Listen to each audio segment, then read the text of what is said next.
How to test if your railroad spike is hardenable to make railroad spike knives or other tools. So yesterday I got a nice haul from the scrap yard. We're gonna cut most of the way through and do the bend test. Now those sparks gave us a good indication. You know, you have one single spark and it'll break into 2 or 3, kind of like a sparkler. That's usually a good sign that there's a good amount of carbon in it. You know, it's not an exact science. Now we're gonna take this to the vise. We're gonna cold bend it and see if it tears like wrought iron.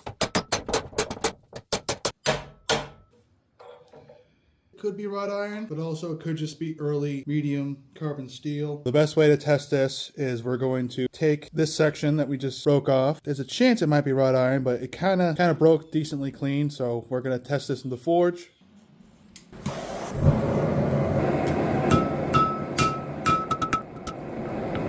So far so good. It's not splitting like wood, so we're getting there. 1600 degrees. If this was wrought iron, it would have split by now.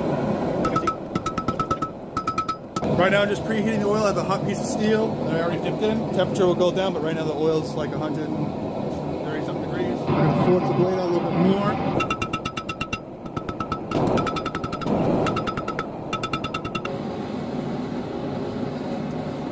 Whenever you're quenching a knife, you want to do a stabbing motion first, not a side to side, because that's how you warp a blade. Okay, so we quench it. If you guys are wondering, I'm still working on the miniature smoker. We're just gonna grind this real quick. That way we can test it with the file.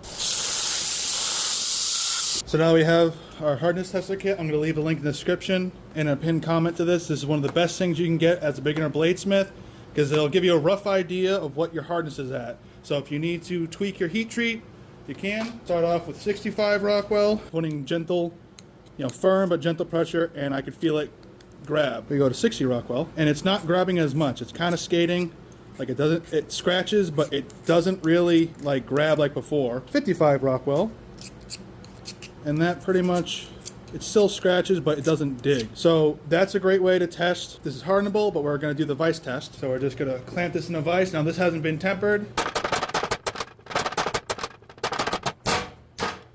So we quenched it at a relatively high temperature, and as you saw, it did more bending than breaking. So that shows that this steel, considering the 55 Rockwell, still scratched it, but didn't really dig in. Shows that railroad spikes, if you test the carbon content, they're not gonna be as hard as proper blade steel, but they can be hardenable enough to be something that's a lot better than mild steel. So these will make knives that are tough, they just won't hold an edge as long as like 8670 from Pop's Knife Supply or 80 CRB2 or 1080. But that's how you can test if your blade steel is hardenable.